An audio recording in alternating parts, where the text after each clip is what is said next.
কোনো রাষ্ট্রের সাথে আত্মমর্যাদা বিসর্জন দিয়ে তার সম্পর্ক বা এনগেজমেন্ট করবে না। আত্মমর্যাদা বিসর্জন দিয়ে কোনো দেশের সঙ্গে সম্পর্ক নয় জানালেন তথ্য উপদেষ্টা। পুশিন নিয়ে সরকারের সমালোচনায় জামায়াত। অবশেষে চীনা অর্থনৈতিক অঞ্চল প্রকল্প অনুমোদন দিল সরকার। প্রধানমন্ত্রীর সভাপতিত্বে একনেকে 7,000 কোটি টাকার 5 প্রকল্প পাস। আদ্দিন ফাউন্ডেশনের নির্বাহী পরিচালক শেখ মহিউদ্দিনের পদত্যাগ। মগবাজার ছাড়া হাসপাতালটির অন্য শাখা চলতে বাধা নেই জানালেন স্বাস্থ্যমন্ত্রী।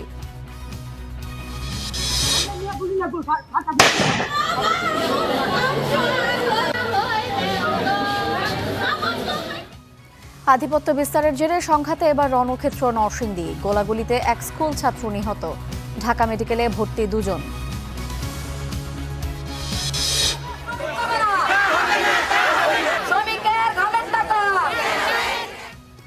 বকেয়া বেতনের দাবিতে রাজধানীতে পোশাক শ্রমিকদের সড়ক অবরোধ। যানজটে নাকাল নগরবাসী।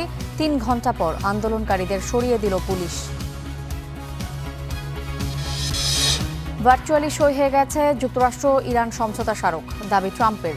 এবার ইউক্রেন ও লেবানন যুদ্ধ বন্ধের টার্গেট মার্কিন প্রেসিডেন্টের।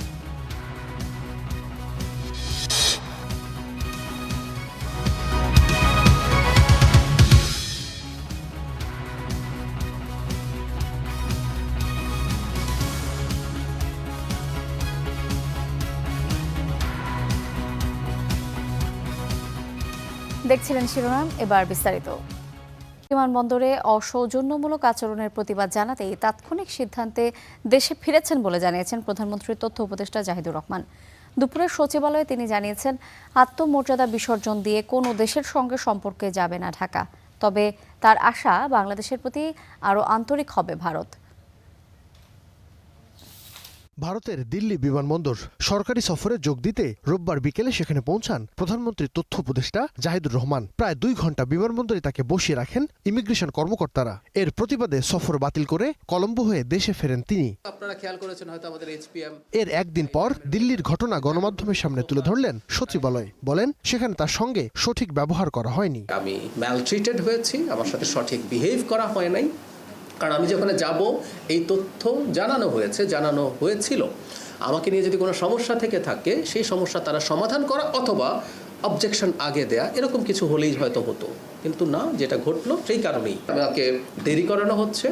আমাকে যেভাবে রাখা হয়েছে, বসানো হয়েছে, সেটা আমার কাছে সঠিক মনে হয়নি।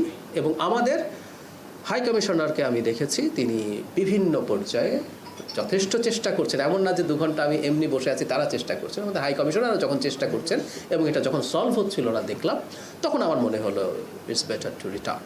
এই ঘটনার পর বাংলাদেশের সরকারের প্রতি ভারত আরও আন্তরিক হবে আশা করে জাহিদুর রহমান বলেন, বাংলাদেশ তার আত্মমর্যাদা বিসর্জন দিয়ে কোনো দেশের সঙ্গে সম্পর্ক গড়বে না। প্রত্যেকটা দেশের সাথে আমাদের পারস্পরিক স্বার্থ সংশ্লিষ্ট বিষয়ে এনগেজমেন্ট হবে এবং সেটা কোনোভাবেই রাষ্ট্রের আত্মসম্মান, আত্মমর্যাদা বিকিয়ে দিয়ে বা আমার ক্ষতি করে কাউকে কোনো সুবিধা দেয়া, এই নীতিতে এই সরকার কোনো দেশের সাথে, আমি আবারও বলছি, শুধু ইন্ডিয়া না, কোনো দেশের সাথে এই সরকার যাবে না। আমি এক্সপেক্ট করব এই ঘটনার প্রভাব 2 দেশের ভবিষ্যৎ এনগেজমেন্টের জন্য, আমি এনগেজমেন্ট কথাটা বলছি, এই ধরনের সম্পর্কের ক্ষেত্রে এনগেজমেন্ট ইজ ইম্পর্টেন্ট, এনগেজমেন্টের ক্ষেত্রে প্রভাব পড়বে না। বাংলাদেশকে চাপে ফেলতে নয়, ভারতের অভ্যন্তরীণ রাজনৈতিক দ্বন্দ্বেই পুশিনের ঘটনা ঘটছে বলে মনে করেন ডাক্তার জাহিদুর রহমান। এটা যে বাংলাদেশকে চাপে ফেলার উদ্দেশ্যে করা হচ্ছে, আমি সেটা মনে করি না। নাইম আবির, স্টার নিউজ, ঢাকা।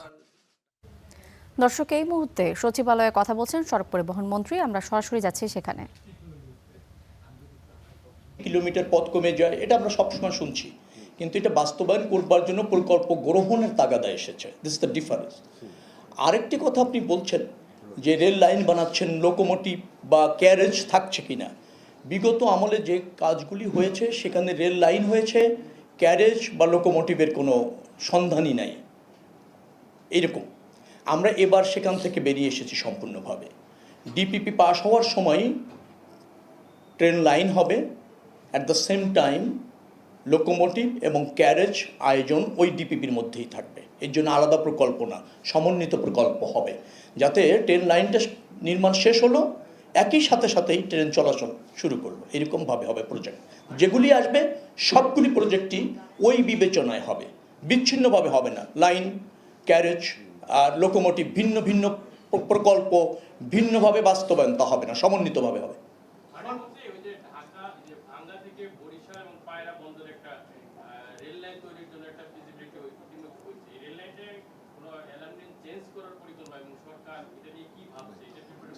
না, ফিজিবিলিটি টেস্ট আমাদের হয়েছে অনেকটা বলি হয়েছে। তো এই মুহূর্তে অ্যালাইনমেন্ট চেঞ্জ করার কোনো পরিকল্পনা আমাদের নেই। আমরা যে ফিজিবিলিটিটা করেছি, আগের যে অ্যালাইনমেন্ট আছে সেইটাকে আপনার অনুসরণ করেই করেছি, এবং এখনো পর্যন্ত যে প্রকল্প নিতে চলেছি সেটাকে অনুসরণ করে আমরা অগ্রসর হচ্ছি।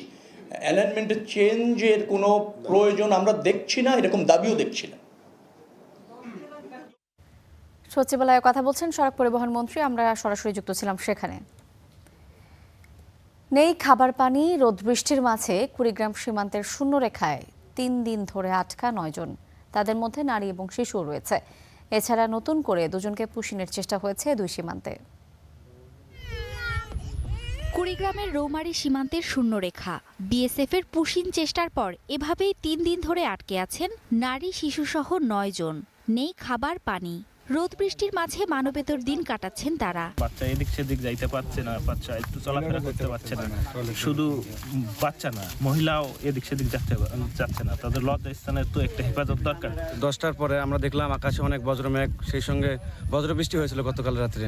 শিশুটা সারা রাত প্রায় কান্নাকাটি করেছিল, আমরা লক্ষ্য করেছিলাম, এবং বৃষ্টির সময় আমরা আমাদের নিজের ত্রিপাল এবং ছাতা ছিল, যতটুকু সামর্থ্য ছিল আমরা তাদেরকে দিয়ে নিরাপদে রাখার চেষ্টা করেছিলাম। 9 জনের মধ্যে গয়টাপাড়া এলাকায় আছেন 6 জন, আর ভন্দুরচরে আটকা আছেন 3 জন। বিজিবি ও বিএসএফ এর দফায় দফায় বৈঠকেও হয়নি কোনো সমাধান। ওরা কিভাবে আছে, অনেক কষ্ট দুঃখ যন্ত্রণায় আছে। আমারও তো ছোট বাচ্চা আছে, আমাদেরও তো মুন্ডা প্রাণা অনেক কাঁদতে আছে। ভারতের বিএসএফেরা গুলির ভয় দেখায়, সমস্যা দেখায়। এর মাঝে জামালপুর ও চাঁপাইনবাবগঞ্জ সীমান্ত দিয়ে 2 জনকে পুশিনের চেষ্টা করা হয়েছে। বাধা দিয়েছে বিজিবি, সাথে গ্রামবাসীও। গত 2 সপ্তাহে 6 জনকে পুশিনের চেষ্টা করা হয়েছে ঝিনাইদহের মহেশপুর সীমান্তে। তারপর থেকে সতর্ক অবস্থানে বিজিবি।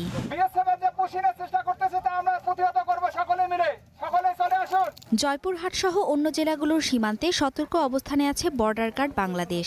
বাড়ানো হয়েছে টহল। Mithila Anjum, star news.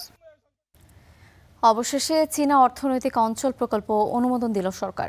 আজ সচিবালয়ে অনুষ্ঠিত জাতীয় অর্থনৈতিক পরিষদের নির্বাহী কমিটি একনেক সভায় এই অনুমোদন দেন প্রধানমন্ত্রী তারেক রহমান। এই সভায় মোট 5টি প্রকল্পের অনুমোদন দেওয়া হয়েছে, যার ব্যয় ধরা হয়েছে 7,003 কোটি টাকা। এর মধ্যে 4,536 কোটি টাকা বাস্তবায়নকারী সংস্থাগুলো দেবে, বাকি 2,467 কোটি টাকা প্রকল্প ঋণ হিসেবে নেওয়া হবে। অনুমোদন পাওয়া প্রকল্পগুলোর মধ্যে নতুন 3টি এবং সংশোধিত 2টি প্রকল্প রয়েছে। পানি সম্পদ মন্ত্রণালয়ের 3টি প্রকল্পের মধ্যে আছে ফেনীর মুহুরী কহুয়া বন্যা নিয়ন্ত্রণ এবং সেচ প্রকল্প, করতোয়া নদী ব্যবস্থাপন উন্নয়ন এবং কুষ্টিয়ার পদ্মা নদীর ভাঙন রোধে একটি সংশোধিত প্রকল্প। এছাড়া শিক্ষা মন্ত্রণালয়ের অধীনে 100টি উপজেলায় কারিগরি স্কুল এবং কলেজ স্থাপনের প্রকল্প অনুমোদন দেওয়া হয়েছে।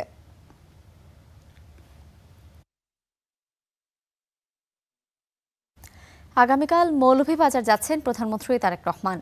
3য় পর্যায়ের ফ্যামিলি কার্ড বিতরণ করবেন তিনি। প্রধানমন্ত্রীকে বরণে চলছে শেষ সময়ের প্রস্তুতি। নেতাকর্মীদের মাঝে বিরাজ করছে উৎসবের আমেজ।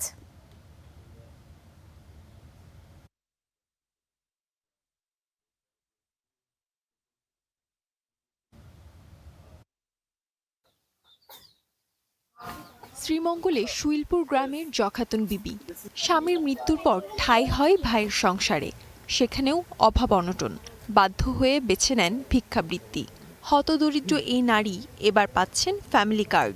তুলে দেবেন প্রধানমন্ত্রী তারেক রহমান।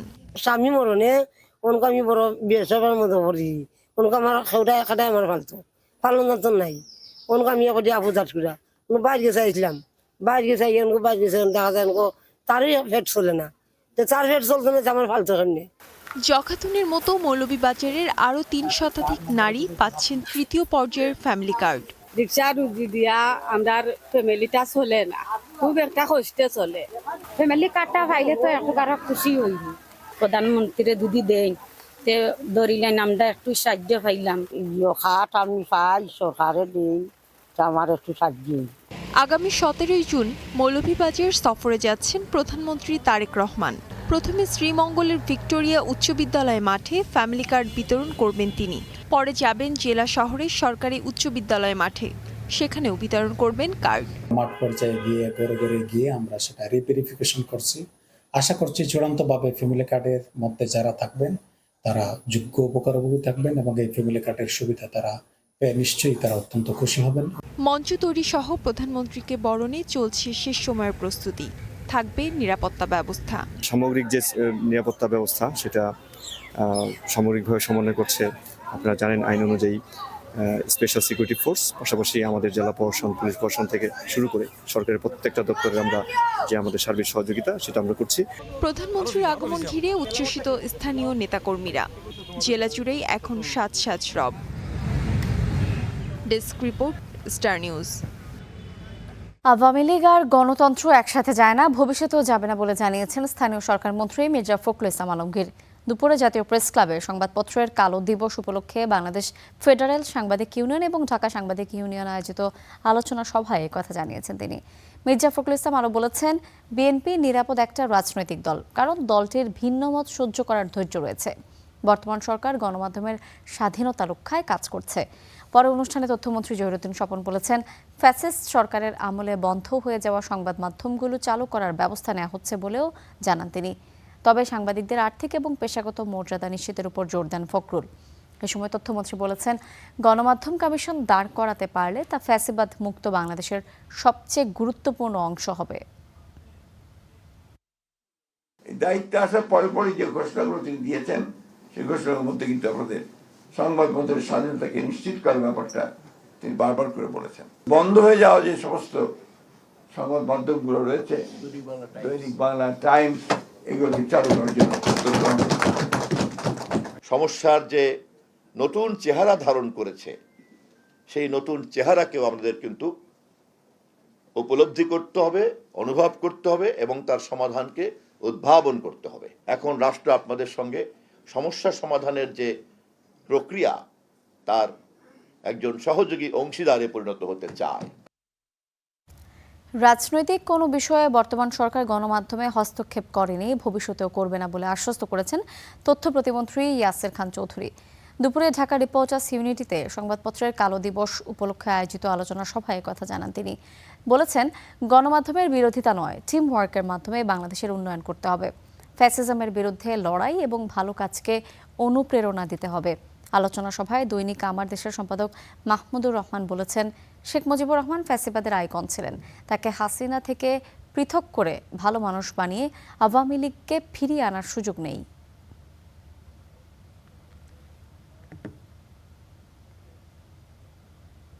শেখ মুজিব ক্ষমতায় ছিলেন 3.5 বছর, হাসিনা ক্ষমতায় ছিলেন 15 বছরের অধিককাল, তার আগের 5 বছর ধরলে 20 বছরের অধিককাল, দীর্ঘতম সময়। শেখ মুজিব যদি 20 বছর সময় পেতেন, হাসিনাকে ফ্যাসিবাদ শিখিয়ে দিতেন। যার জন্ম, যার কর্ম, যার আইডিওলজি ফ্যাসিজমের উপর ভিত্তি করে চলেছে, তাদের জন্মলগ্ন থেকে তারা যখনই ক্ষমতায় আসুক বা যারা যখনই রাজনীতির প্রভাব বিস্তার করতে চায়, ফ্যাসিজম তাদের মধ্যে থাকবেই।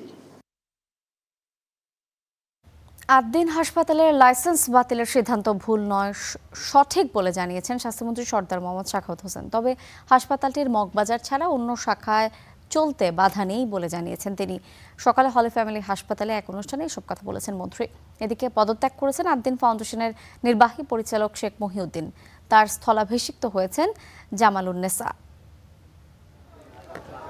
27 মে মগবাজারের আদ্দিন হাসপাতালে মৃত্যু হয় 6 নবজাতকের। পরে এ ঘটনায় কর্তৃপক্ষের অবহেলা ও অব্যবস্থাপনার প্রমাণ পায় তদন্ত কমিটি। এতে 11 জন বাতিল করা হয় হাসপাতালটির লাইসেন্স। এ নিয়ে নানা আলোচনা সমালোচনার মুখে হলি ফ্যামিলি হাসপাতালের এক অনুষ্ঠানে স্বাস্থ্যমন্ত্রী জানান, আদ্দিনের ভিতরের পরিবেশ ছিল দম বন্ধ করা। মারা যাওয়ার আগে 6 নবজাতকের কান্নায় সাড়া দেননি কোনো চিকিৎসক, নার্স। এমন হাসপাতালের লাইসেন্স বাতিল সঠিক সিদ্ধান্ত। আমরা যে শোকজটা করেছিলাম ওইখানে নাম্বারটা ইনঅ্যাডভার্টেন্টলি একটা clerical mistake, that is not acceptable in the eye of law. আমরা যেটা লাইসেন্স বাতিল করেছি সেখানে নাম্বার দেওয়ার দরকার পড়ে না, আমরা বলছি হাসপাতালের লাইসেন্স বাতিল করেছি। এক্স্যাক্টলি ওয়ার্ডটা আছে এই সেন্টেন্স, কারণ আদালত জানে কি নির্মমভাবে, মানে 6টা শিশু কি নির্মম পরিস্থিতিতে তারা মারা গিয়েছে। ইট ওয়াজ এ ভেরি সেন্সিটিভ ইস্যু, আদালত জানে। আমার বিশ্বাস এই বেনিফিট আদালত ওনাদেরকে দিবেন না, কারণ একটা ফৌজদারি মামলা হয়েছে ওনাদের বিরুদ্ধে ডিসিসির পক্ষ থেকে।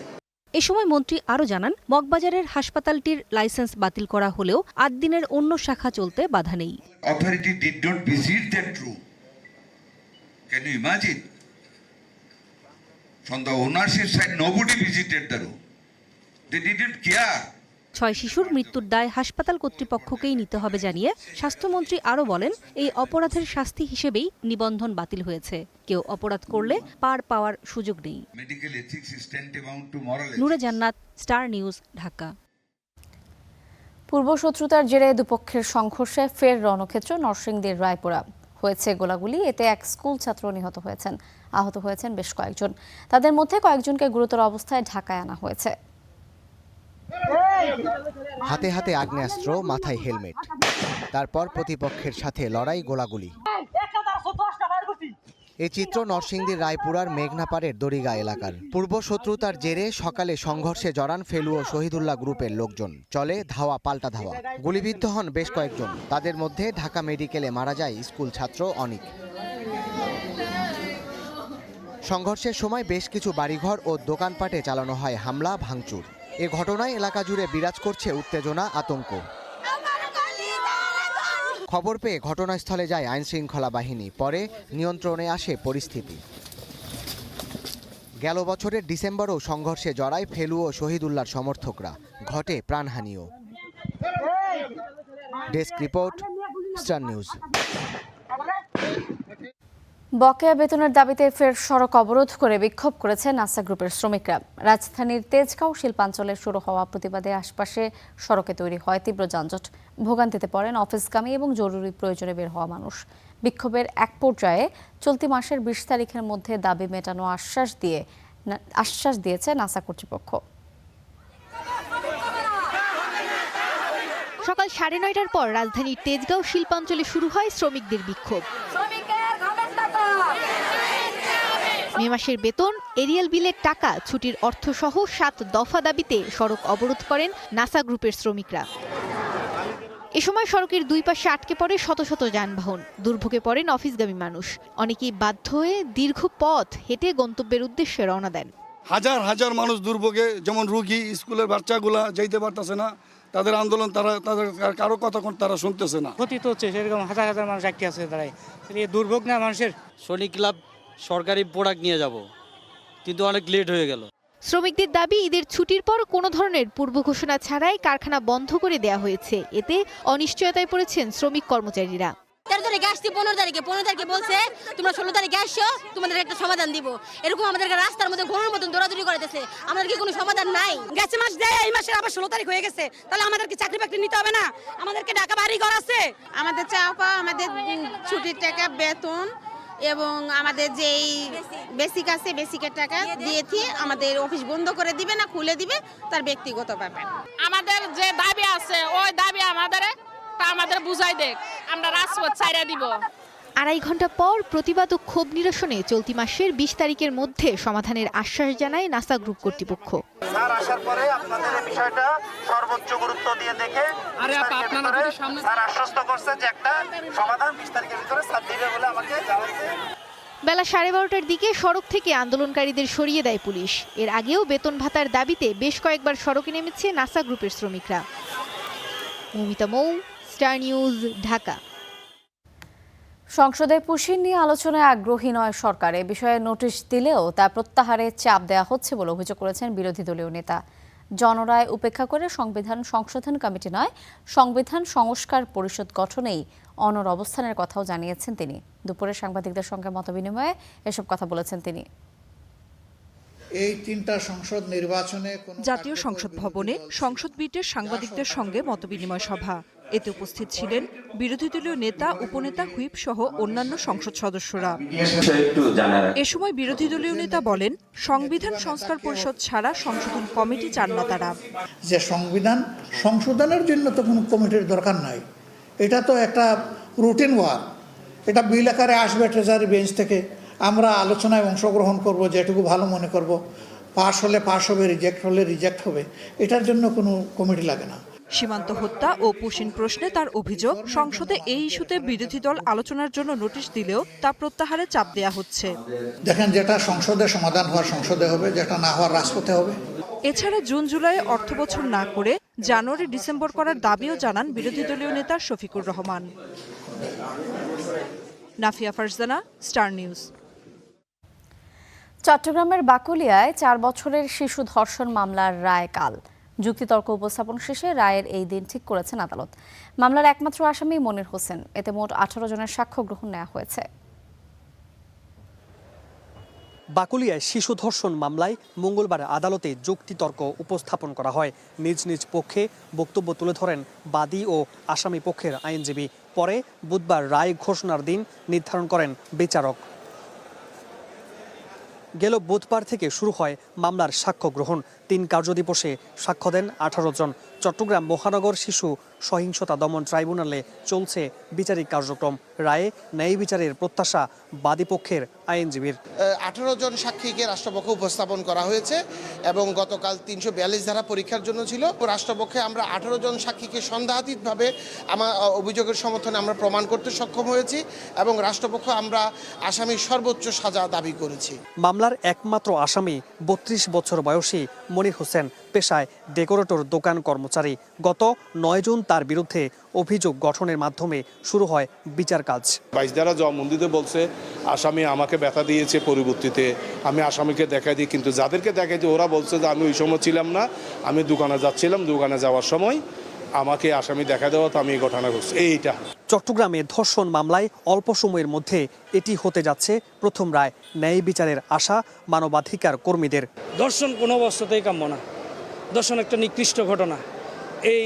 এই ধারাবাহিকতা বাংলাদেশে চলতে দেওয়া যায় না। আমরা চাই 1 সপ্তাহের মধ্যে এগুলিকে নরপিশাচকে বিচার করে ফাঁসি দেওয়া হোক। ফৌজদারি বিচার ব্যবস্থায় এই যে নিম্ন আদালত একটা নজির স্থাপনা তৈরি হবে এবং ভিকটিম এবং যে পরিবার আছে তারাও একটা আদালতের প্রতি আশ্বাস পাবে যে দ্রুত আদালত থেকে ন্যায় বিচার পাচ্ছে। এটা অবশ্যই নিঃসন্দেহে একটা যুগান্তকারী রায় হবে বলে আমি মনে করি। আমরা আশাবাদী যে চাইলে যে দ্রুত বিচার রাষ্ট্রপক্ষ শেষ করতে পারে, এটা তার প্রমাণ। এই সেনসিটিভ মামলাগুলো, বিশেষ করে শিশু ধর্ষণ মামলা, শিশু হত্যা মামলাগুলো খুব দ্রুত করতে পারে চাইলে, এটা প্রমাণ হলো এই মামলার দ্বারা। আমরা আশা করব ভবিষ্যতে এই ধরনের মামলাগুলো এখনো যেগুলো পড়ে আছে এগুলো যাতে দ্রুত শেষ করা যায়। এর আগে গত 21 মে বাকুলিয়ায় 4 বছর বয়সী শিশুটিকে ধর্ষণের অভিযোগ ওঠে। ঘটনার 13 দিন পর আদালতে তদন্ত প্রতিবেদন জমা দেয় পুলিশ। মামুন রশিদ, অভি, স্টার নিউজ, চট্টগ্রাম। চট্টগ্রামের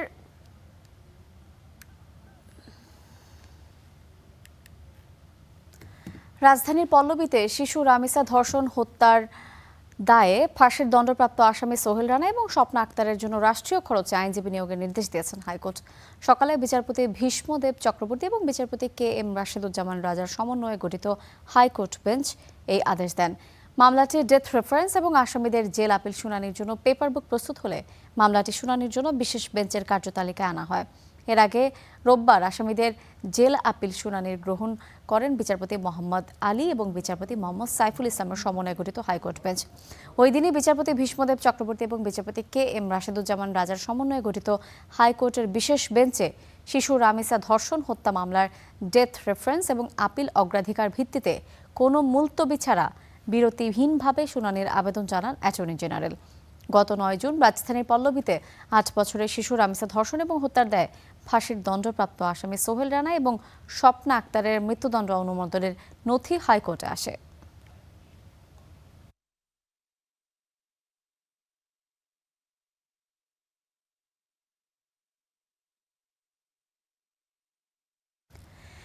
নোয়াখালী 250 শয্যার হাসপাতাল আকস্মিক সফরে স্বাস্থ্যমন্ত্রী সর্দার মোহাম্মদ শাখাওয়াত হোসেন। এই বিষয়ে বিস্তারিত জানাতে সরাসরি যুক্ত হচ্ছেন সহকর্মী গোলাম কিবরিয়া রাহাত। রাহাত, স্বাস্থ্যমন্ত্রীর সফরের বিষয়ে বিস্তারিত আমাদেরকে জানাবেন। জি, আপনি যেমনটি দেখছেন কিছুক্ষণ আগে আরো এক ঘন্টা আগে নোয়াখালীর 250 যে জেনারেল হসপিটাল রয়েছে সেই হসপিটালে আকস্মিকভাবে পরিদর্শনে আসেন স্বাস্থ্যমন্ত্রী। এই সময় তিনি হসপিটালের বিভিন্ন কক্ষ ঘুরে দেখেন এবং বিভিন্ন ওয়ার্ডে ঘুরে দেখেন এবং বিভিন্ন অনিয়মের অভিযোগ পেয়েছেন। এই বিষয়ে তিনি কিছুক্ষণ পরে সাংবাদিকদের হয়তো ব্রিফ করবেন, এমনটা আমরা শুনেছি। আমরা এই মুহূর্তে আছি স্বাস্থ্যমন্ত্রীর সাথে। এছাড়া বিভিন্ন মানুষের সাথে কথা বলেন এবং হসপিটালে যে খাওয়ার সামগ্রী আছে সেগুলো তিনি চেক করে দেখেন। এই সময় বিভিন্ন মানুষ, সাধারণ মানুষ যারা অনেকগুলো অভিযোগ তারা দিয়েছেন স্বাস্থ্যমন্ত্রী বরাবর, এইসব বিষয়ে তিনি কথা বলবেন এমনটা আমাদেরকে জানিয়েছেন। এখন থেকে আরও কিছুক্ষণের মধ্যে গণমাধ্যম কর্মীরা তিনি মুখোমুখি হবেন এমনটি আমাদেরকে বলেছেন। আমরা সেই অপেক্ষায় আছি, যখন আমাদের সাথে কথা বলবেন তখন আমরা আবার হয়তো সরাসরি যুক্ত হব। এই ছিল নোয়াখালী থেকে আমার কাছে সর্বশেষ অবস্থা। রাহাত, আপনাকে অসংখ্য ধন্যবাদ। 5 আগস্টের পর পলাতক বা আত্মগোপনে পুলিশের 50-এর বেশি কর্মকর্তা যুক্তরাষ্ট্র, যুক্তরাজ্য এবং ভারতে অবস্থান করছেন। তাদের অনেকেই, প্রায় সবার বিরুদ্ধেই রয়েছে হত্যা চেষ্টা সহ নানা মামলা। তাদের দেশে ফেরাতে কূটনৈতিক তৎপরতা ছাড়াও রাজনৈতিক সদিচ্ছায় জোর দিচ্ছেন সাবেক পুলিশ প্রধানরা, পাশাপাশি দিচ্ছেন দ্রুত তদন্ত শেষের তাগিদ।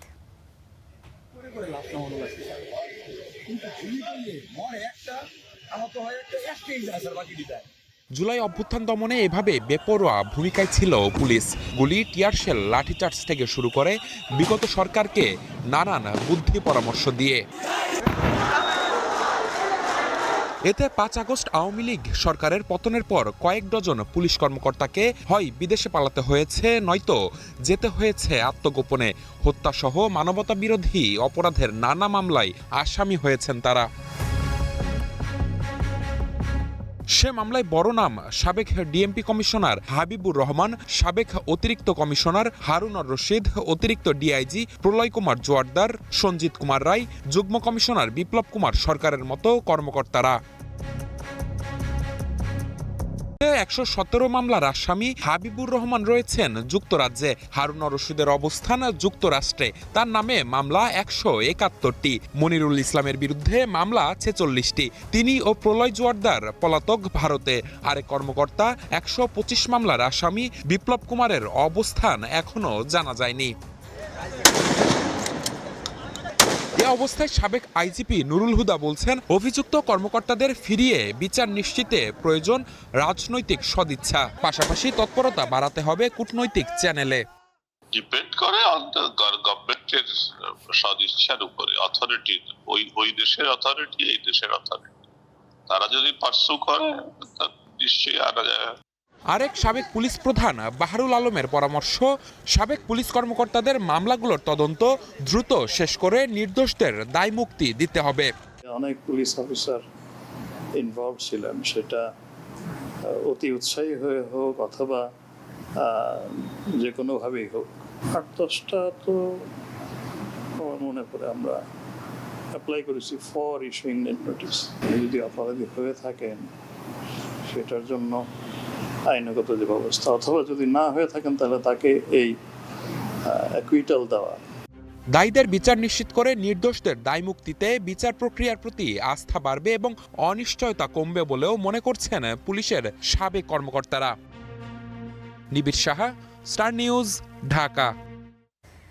পরিকল্পনা মন্ত্রণালয়ে একনেক সভা পরবর্তী সংবাদ সম্মেলনে বক্তব্য রাখছেন পরিকল্পনা প্রতিমন্ত্রী জুনায়েদ আব্দুর রহিম সাকি। সরাসরি যাচ্ছে সেখানে। বেশ কয়েকটি অংশ এখনো পূর্ণ হ্যান্ডওভার হয়নি, তার ফলে ক্লাস চলছে, কিন্তু ওই কারণেই কিছুটা কম, 80% দেখ এখানে লিখিতভাবে আছে, বাস্তবে অগ্রগতিটা একটু বেশি।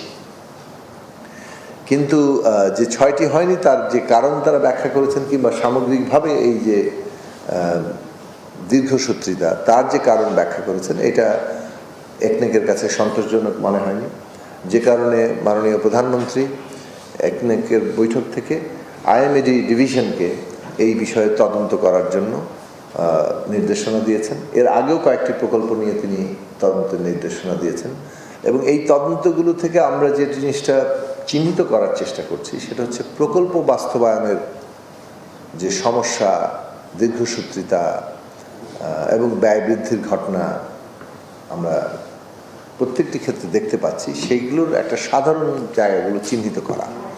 অর্থাৎ আমরা পরিকল্পনা মন্ত্রণালয়ের পক্ষ থেকে আইএমএজির সহায়তায় এইটা আমরা আগেই সিদ্ধান্ত নিয়েছি যে আমরা এই বিষয়ে একটা প্রতিবেদন তৈরি করব, যে প্রকল্প বাস্তবায়নের সমস্যাগুলো কী, প্রকল্প কেন এইরকম দীর্ঘসূত্রিতার মধ্যে পড়ে, কেন প্রায় ব্যয় বৃদ্ধির ঘটনা ঘটে, এইটা আমাদের চিহ্নিত করতে হবে। এবং টাইম বাউন্ড এবং বাজেট বাউন্ড অর্থাৎ সময়ের মধ্যে এবং ব্যয় সীমার মধ্যে কিভাবে প্রকল্প বাস্তবায়ন করা যায় তার সুনির্দিষ্ট সুপারিশমালা তৈরি করা হবে। কারণ আপনারা জানেন যে এই বর্তমান সরকার এই অর্থ বছরে 3 লক্ষ কোটি টাকার বার্ষিক উন্নয়ন কর্মসূচি ঘোষণা করেছে। কিন্তু যদি আমরা অতীতের দিকে দেখি তাহলে দেখব যে প্রকল্প বাস্তবায়নের হার তাতে এইটা আসলে কাঙ্ক্ষিত লক্ষ্য অর্জনে আমাদেরকে মোটেই ইঙ্গিত দেয় না। তো যেটা আমরা পরিকল্পনা মন্ত্রণালয়ের পক্ষ থেকে তৈরি করার প্রক্রিয়ার মধ্যে আছি, সেটা হচ্ছে এই 5 বছর ব্যাপী একটি কৌশলপত্র আমাদের উন্নতির আগামী উন্নয়ন চিন্তা। সেই উন্নয়নের যে কৌশলপত্রটা নির্ধারিত হচ্ছে, স্ট্র্যাটেজিক ফ্রেমওয়ার্ক তৈরি হচ্ছে, সেই ফ্রেমওয়ার্কের আলোকে যেহেতু এবার আমাদের বাজেট, আমাদের বার্ষিক উন্নয়ন কর্মসূচি, ভবিষ্যৎ পথরেখাটা তৈরি হবে, এবং সেখানে যেহেতু একটা পুনরুদ্ধার, উত্তরণ এবং পুনর্গঠনের রিকভারি, রেস্টোরেশন এবং রিকনস্ট্রাকশনের একটা 3R স্ট্র্যাটেজির মধ্যে দিয়ে আমরা যাচ্ছি। সেখানে প্রকল্প বাস্তবায়ন একটা অত্যন্ত গুরুত্বপূর্ণ ব্যাপার। বাজেট বাস্তবায়নের যেমন চ্যালেঞ্জ থাকে, তার মধ্যে একটা গুরুত্বপূর্ণ চ্যালেঞ্জ হচ্ছে এই আমাদের বার্ষিক উন্নয়ন কর্মসূচি বাস্তবায়নের চ্যালেঞ্জ। এটা আমরা খুব গুরুত্বের সাথে এই চ্যালেঞ্জ গ্রহণ করা হয়েছে, এবং সে কারণে পরিকল্পনা মন্ত্রণালয় যেহেতু প্রকল্পগুলোকে তদারকি একভাবে তার খুঁটিনাটি বিশ্লেষণ করে সেগুলোকে পাশ করে, একই সাথে পরিকল্পনা মন্ত্রণালয় যেহেতু মূল্যায়ন বিভাগ আছে।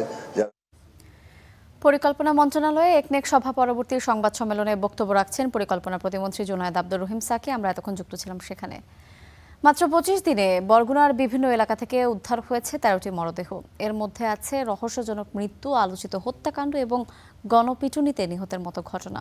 একের পর এক হত্যাকাণ্ড এবং মরদেহ উদ্ধারে জনমনে বাড়ছে আতঙ্ক। সচেতন মহল বলছে, অপরাধ দমনে কার্যকর ব্যবস্থা না নিলে প্রশাসনের উপর মানুষের আস্থা কমে যেতে পারে। বিস্তারিত জানাচ্ছেন নুরুল আহাদ অনিক। 3 জুন বরগুনা জেলা পরিষদ ডাকবাংলোর 2টি কক্ষ থেকে উদ্ধার করা হয় পরিচ্ছন্নতা কর্মী ইতি রানী এবং তার 2 শিশু কন্যার মরদেহ। সিসি ক্যামেরার ফুটেজে দেখা যায় 2 সন্তানকে নিয়ে স্বাভাবিকভাবেই ডাকবাংলোতে প্রবেশ করেন ইতি রানী। পরে 2টি আলাদা কক্ষে অবস্থান নেন তারা। কয়েক ঘন্টা পর কেয়ারটেকার গিয়ে এক শিশুকে মৃত অবস্থায় দেখতে পান। খবর পেয়ে পুলিশ আরেকটি কক্ষের দরজা ভেঙে ইতি রানী ও আরেক মেয়ের মরদেহ উদ্ধার করে। ঘটনাটি আত্মহত্যা নাকি পরিকল্পিত হত্যাকাণ্ড তা নিয়ে রহস্য এখনো কাটেনি। স্বামী স্ত্রী কোনো দিনও কোনো মুখ কলাকালি হয় নাই। আগে আর কি ঘরে একটু সংসারে আর কি একটু কষ্ট আসলে। আলোচিত এই ঘটনার রেশ কাটতে না কাটতেই সামনে আসে আরও চাঞ্চল্যকর ঘটনা। গত 7 জুন সন্ধ্যায় বরগুনা সদর উপজেলার গৌরীচন্না এলাকার ব্যবসায়ী শামীম বাড়ির সামনে একটি চায়ের দোকানে আড্ডা দিয়ে বের হয়ে বাজারে যাওয়ার পর আর বাড়ি ফেরেননি। পরদিন সকালে গৌরীচন্না বাজার সংলগ্ন বড় খাল থেকে তার মাথাবিহীন মরদেহ উদ্ধার করে পুলিশ। 11টার সময় আমি বাড়ি যাওয়া দেখছি, সেই সময় আমি দেখছি 2টা লোক বসে, একটা হলো শামীমের মতো একটা গেঞ্জি গায়ে, আর একটা লোক পাশে বসে। এটা আমি ঠিক করতে পারি। সে একটা ভালো লোক, তার যে এই রকমের একটা কাজ হবে আমরা কইতেও পারি না। গত 19 মে আমতলীর পশ্চিম চিলা গ্রামের একটি ধানক্ষেত থেকে উদ্ধার করা হয় অজ্ঞাত এক নারীর মরদেহ। এরপর 26 মে জেলা জজ আদালত চত্বরের পাশের এলাকা থেকে উদ্ধার করা হয় আরেক নারীর মরদেহ। পরিচয় শনাক্ত না হয় ময়নাতদন্ত শেষে তাকে গণকবরে দাফন করা হয়। 12 জুন কালো বাহিনীর প্রধানকে গণপিটুনিতে হত্যা। 13 জুন সকালে পাথরঘাটার রিকশা চালকের ক্ষতবিক্ষত মরদেহ। একই দিনে বরগুনা সদরে 2 নারী এবং বামনার এক যুবক ও বেতাগীতে নিজ বাড়ি থেকে আরও এক নারীর মরদেহ উদ্ধার করা হয়। সবশেষ 24 জুন তালতলী থানা পুলিশের ব্যারাক থেকে এক পুলিশ সদস্যের মরদেহ উদ্ধার করা হয়।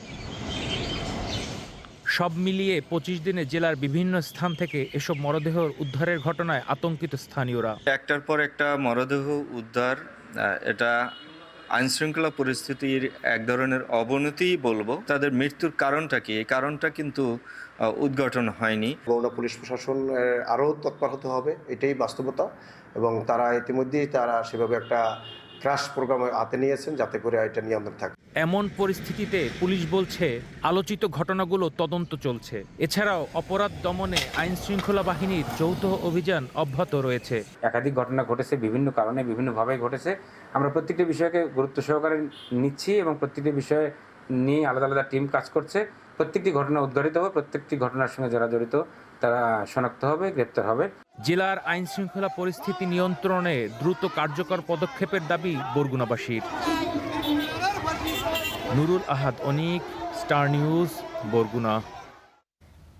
পটুয়াখালীতে বাঁধ ভেঙে প্লাবিত হয়েছে বেশ কয়েকটি গ্রাম, তলিয়েছে ফসলের মাঠ। এ নিয়ে আরও জানাতে গলাচিপার কামারখালী বাঁধ থেকে সরাসরি যুক্ত হচ্ছেন সহকর্মী আব্দুস সালাম আরিফ। আরিফ, আমাদেরকে জানাবেন যে বাঁধ ভাঙার পরবর্তীতে প্রশাসন আসলে কি পদক্ষেপ নিয়েছে এবং এতে জনভোগান্তি কেমন আপনি দেখছেন, বিস্তারিত জানাবেন।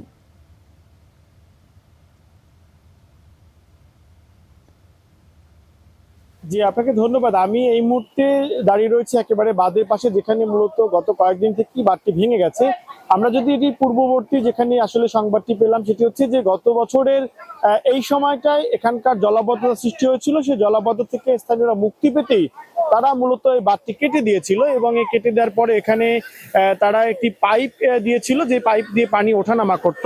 কিন্তু গত কয়েকদিনে পানির তোড়ে সেই পাইপ ভেঙে কিন্তু রাস্তাটি ভেঙে গেছে এবং চলাচলের অনুপযোগী হয়ে পড়েছে, যে কারণে আশপাশের এলাকায় ভোগান্তি তৈরি হচ্ছে। মানুষরা এখানে যারা ফসলি জমি, বিশেষ করে এখন যেহেতু আমনের বীজতলা তৈরি করার সময়, সেই ক্ষেত্রে আমনের বীজতলা নিয়ে তারা একটা সংকটের মধ্যে পড়েছেন এবং আশপাশে যে মাছের ঘেরগুলো ছিল, বিশেষ করে পুকুরের মাছ ভেসে গেছে, পানের বড় ক্ষতিগ্রস্ত হওয়ার খবর পাওয়া গেছে।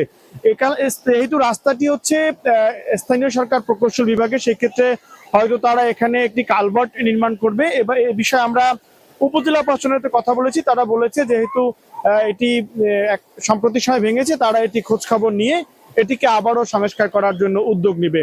স্থানীয়দের দাবি হচ্ছে যে আগামী আমন মৌসুম শুরু হওয়ার আগে দ্রুত সময়ের মধ্যে যদি এটিকে সংস্কার করা না যায়, এখানে যদি কালভার্ট বা স্লুইস গেট না করা যায়, সেই ক্ষেত্রে কিন্তু আশপাশের মানুষ খুব বেশি ক্ষতিগ্রস্ত হবেন। কারণ জোয়ারের পানি যখন বাড়ে তখন কিন্তু পুরো এলাকাটি প্লাবিত হয়, প্রায় ৩ থেকে ৪ হাজার মানুষ কিন্তু ক্ষতিগ্রস্ত হয়। জোয়ারের সময় পানি যেমন ওঠে, ভাটার সময় তেমনি পানি নেমে যায়। সেই ক্ষেত্রে এই সংকট সমাধানে যদি এখনই উদ্যোগ নেওয়া হয়, সবে কিন্তু আগামীর আমন মৌসুম ক্ষতিগ্রস্ত হবে। এবং এখন যে বাড়িঘরগুলো ডুবে যাচ্ছে, তারা যে একেবারে পানিতে ডুবে থাকছে তেমনটি না, দিনে 2 দফা পানি উঠছে এবং পানি ওঠানামার ফলে কিন্তু তাদের স্বাভাবিক জীবন ব্যাহত হচ্ছে। পটুয়াখালী এই যে 2টি ইউনিয়ন, মূলত বকুলবাড়িয়া এবং হচ্ছে পাতাবুনিয়া, এই 2 ইউনিয়নের বিকল্প এই সংযোগ সড়কটি দ্রুত সংস্কারের দাবি জানিয়েছেন স্থানীয়রা। আমার কাছে এই ছিল সর্বশেষ। আরিফ, আপনাকে অসংখ্য ধন্যবাদ। নিরপেক্ষ এবং যোগ্য ব্যক্তিদের দিয়ে নতুন পর্ষদ গঠন এবং পুরনো মালিকদের হাতে ব্যাংকের মালিকানা বুঝিয়ে দেওয়া সহ 7 দফা দাবিতে গভর্নরের কাছে স্মারকলিপি দিয়েছেন ইসলামী ব্যাংকের সচেতন গ্রাহক ফোরাম। সোমবার বিক্ষোভ মিছিল নিয়ে বাংলাদেশ ব্যাংকের সামনে যান আন্দোলনকারীরা। পরে গভর্নরের কাছে 7 দফা দাবি নিয়ে স্মারকলিপি দেওয়া হয়। খুরশিদ আলম সহ সব পরিচালকদের নিয়োগ বাতিল করে পর্ষদ ভেঙে দেওয়ার 2 দিন পরও মাঠ ছাড়েনি ইসলামী ব্যাংক ইস্যুতে আন্দোলন করা গ্রাহকরা। মঙ্গলবার বেলা 11টার দিকে রাজধানীর মতিঝিলে অবস্থান নেন তারা বলছেন ব্যাংক লুটের সহযোগিতা দিয়ে ইসলামী ব্যাংকের নতুন বোর্ড গঠন করা হলে তা মেনে নেওয়া হবে না। এ সময় দাবি জানানো হয় 2017 সালের আগের মালিকদের কাছে ব্যাংকটির মালিকানা ফিরিয়ে দিতে হবে। ইসলামী অর্থনীতি যারা বুঝে, ইসলামী ব্যাংক সম্বন্ধে, ইসলামী ব্যাংকিং সম্বন্ধে যাদের অভিজ্ঞতা আছে, এরকম ব্যক্তিদেরকে ইসলামী ব্যাংকের পরিচালনা পর্ষদে নিয়ে আসতে হবে। নতুবা কোন দুষ্কৃতিকারীকেই আমরা ইসলামী ব্যাংকে ঢুকতে দেব না। তদন্ত করে কোন রাজনৈতিক দলের পরিচয় প্রয়োজন নেই। শুধুমাত্র একজন ব্যাংক প্রেমী, ইসলামী অর্থনীতি প্রেমী, বাংলাদেশ প্রেমী, লুটেরা না হলে হয় এরকম একজন স্বচ্ছ সচেতন ব্যক্তিদের সমন্বয় অতি সত্ত্বর চেয়ারম্যান এবং বোর্ড গঠন করে গ্রাহকদেরকে তাদের ব্যবসায় মনোযোগ দিবেন। পরে বিক্ষোভ মিছিল নিয়ে বাংলাদেশ ব্যাংকে যান আন্দোলনকারীরা। ঘেরাও করেন কেন্দ্রীয় ব্যাংক। একটি প্রতিনিধি দল 7 দাবি জানিয়ে স্মারকলিপি দেন গভর্নর বরাবর। ইসলামী ব্যাংকে নতুন পরিচালনা পরিষদ দ্রুত গঠন করতে হবে। যেই পরিচালনা পরিষদের ব্যক্তিরা হবে সৎ, যোগ্য এবং পেশাদার, এবং ইসলামী ব্যাংকের গ্রাহকদের আস্থা পুনরুদ্ধার করার জন্য কার্যকর ব্যবস্থা গ্রহণ করতে হবে। এই দাবিগুলোকে সামনে রেখেই আমরা স্মারকলিপি দেওয়ার জন্য আজকে এখানে উপস্থিত হয়েছে। ব্যাংক খাতে স্থিতিশীলতা আনতে সরকার এবং কেন্দ্রীয় ব্যাংকে কার্যকর ব্যবস্থা নেয়ার দাবিও জানান আন্দোলনকারীরা। Walid Sakib, Star News, Dhaka. রাজশাহীর পুঠিয়ার বানেশ্বর আমহাট ঘুরে দেখলেন বাংলাদেশে নিযুক্ত মার্কিন রাষ্ট্রদূত ব্রেন্ট ক্রিস্টেনসেন। সকালে হাটে আমের আড়ত এবং দোকান ঘুরে দেখেন তিনি। সাথে ছিলেন পলিটিক্যাল কাউন্সিলর এরিক গিলান এবং পলিটিক্যাল অফিসার চার্লস বেসনার্ড সহ দূতাবাসের ঊর্ধ্বতন কর্মকর্তারা। এ সময় বিভিন্ন জাতের আম সম্পর্কে খোঁজ খবর নেন রাষ্ট্রদূত। ব্যবসায়ী এবং চাষিদের সাথেও কথা বলেন তিনি। বিভিন্ন জাতের আমের স্বাদ গ্রহণ করেন মার্কিন রাষ্ট্রদূত।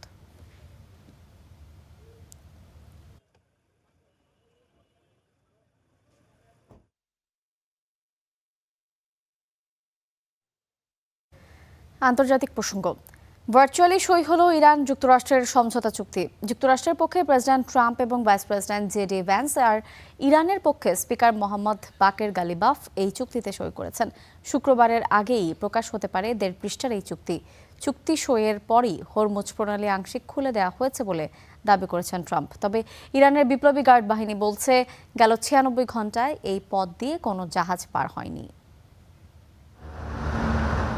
আগামী শুক্রবার যুক্তরাষ্ট্র ও ইরানের মধ্যে সমঝোতা চুক্তি স্বাক্ষর হওয়ার কথা। তবে মার্কিন প্রেসিডেন্ট বলছেন এরই মধ্যে ইলেকট্রনিক্যালি সই হয়ে গেছে তা। সিএনএন এর প্রতিবেদন অনুযায়ী যুক্তরাষ্ট্রের পক্ষ থেকে প্রেসিডেন্ট ডোনাল্ড ট্রাম্প এবং ভাইস প্রেসিডেন্ট জেডি ভ্যান্স আর ইরানের তরফে স্পিকার মোহাম্মদ বাকের গালিবাফ চুক্তিতে স্বাক্ষর করেছেন।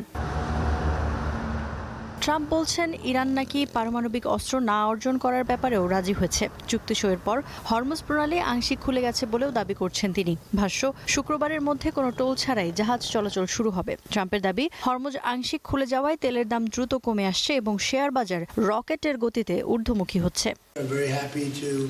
অত্যন্ত আনন্দের সাথে জানাচ্ছি পুরো চুক্তি আনুষ্ঠানিকভাবে স্বাক্ষর হয়ে গেছে। হরমুজ প্রণালীও ইতিমধ্যে আংশিকভাবে খুলে দেওয়া হয়েছে। শুক্রবার নাগাদ পুরোপুরি উন্মুক্ত হয়ে যাবে। সবচেয়ে গুরুত্বপূর্ণ বিষয়, ইরান কখনোই পারমাণবিক অস্ত্র অর্জন না করতে সম্মত হয়েছে। এটি নিশ্চিতে কঠোর নজরদারি ব্যবস্থা থাকবে। পারমাণবিক অস্ত্র নিয়ে ইরানের তরফে এখনো কিছু জানানো হয়নি। তবে গেল 96 ঘন্টায় হরমুজ দিয়ে কোনো জাহাজ যায়নি বলে জানিয়েছে ইরানের বিপ্লবী গার্ড বাহিনী।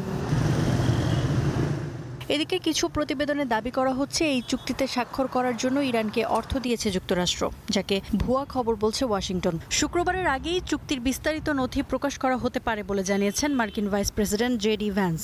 The people of America and again potentially for the people of Iran as well. There's a lot of misreporting. I've seen this. আমরা এই সপ্তাহে চুক্তির পূর্ণাঙ্গ নথি প্রকাশ করব। ইরান যদি দীর্ঘমেয়াদী প্রয়োজনীয় প্রতিশ্রুতি দেয় আর 5টা স্বাভাবিক দেশের মতো আচরণ করে, তাহলে আমরা তাদের ওপর থেকে বড় ধরনের নিষেধাজ্ঞা শিথিল করতে প্রস্তুত। তবে অনেকে ভাবছে যুক্তরাষ্ট্র ইরানকে অর্থ দেবে, এটা ভুল। It's true for Saudi Arabia and UAE and Qatar. নতুন চুক্তিকে অন্য যে কোনো সময়ের চেয়ে শক্তিশালী আখ্যা দিয়েছেন ট্রাম্প। এ সময় সাবেক মার্কিন প্রেসিডেন্ট বারাক ওবামাকে কটাক্ষ করে বলেন, 2015 সালের ওই ভয়াবহ চুক্তির মতো নয় এবারের চুক্তি। ইফফাতিরা, স্টার নিউজ। দক্ষিণ লেবাননের বেশ কিছু এলাকায় ইসরায়েলের বিচ্ছিন্ন হামলা সত্ত্বেও বাড়িঘরে ফিরতে শুরু করেছেন বাস্তুচ্যুত লেবানিজরা। ইরান যুক্তরাষ্ট্রের চুক্তির আওতায় লেবাননেও যুদ্ধ বন্ধের আশায় আছেন তারা। ইরান যুদ্ধকে কেন্দ্র করে হিজবুল্লাহকে দমনের লক্ষ্যে দক্ষিণ লেবাননে প্রায় 3 মাস ধরে হামলা চালায় ইসরায়েল। এসব হামলায় মারা যায় 3000-এরও বেশি মানুষ। বাস্তুচ্যুত হয় লেবাননের অন্তত 12 লাখ নাগরিক। ইরান যুক্তরাষ্ট্রের শান্তি চুক্তির সমঝোতার আওতায় সব ফ্রন্টে যুদ্ধ বন্ধ হবে এমন খবরে নিজেদের বাড়ি ঘরে ফিরছে মানুষ। যদিও দক্ষিণ লেবাননের বাসিন্দাদের এখনই তাড়াহুড়া করে না ফেরার আহ্বান জানিয়েছে কর্তৃপক্ষ। কারণ ইসরায়েল বলেছে দক্ষিণ লেবাননের সন্ত্রাসী অবকাঠামো ধ্বংসের আগ পর্যন্ত তারা ওই অঞ্চল থেকে সেনা প্রত্যাহার করবে না। যুক্তরাষ্ট্রের দক্ষিণ ক্যালিফোর্নিয়ায় মার্কিন বিমান বাহিনীর একটি B-52 বোমারু বিমান বিধ্বস্ত হয়ে এতে থাকা 8 জন ক্রু নিহত হয়েছেন। কর্তৃপক্ষ জানিয়েছে এডওয়ার্ড এয়ারফোর্স ঘাঁটি থেকে উড্ডয়নের কিছুক্ষণ পরই দুর্ঘটনার শিকার হয় এটি। ঘাটির কর্মকর্তারা জানিয়েছেন, বিমানটির রাডার আধুনিকীকরণ কর্মসূচির অংশ হিসেবে একটি পরীক্ষামূলক উড্ডয়নে ছিল। সংবাদ সম্মেলনে বলা হয়, উড্ডয়নের পরপরই বিমানটি বিধ্বস্ত হয়ে আগুন ধরে যায়। উদ্ধারকারী দল দ্রুত ঘটনাস্থলে পৌঁছে আগুন নিয়ন্ত্রণে আনে। মার্কিন বিমান বাহিনীর তথ্য অনুযায়ী বোয়িং নির্মিত B-52 স্ট্র্যাটোফোর্ট্রেস দীর্ঘদিন ধরে যুক্তরাষ্ট্রের কৌশলগত বোমারু বিমান বহরের অন্যতম প্রধান অংশ। এই ছিল স্টার নিউজ প্রাইমে। এতক্ষণ সাথে থাকার জন্য ধন্যবাদ।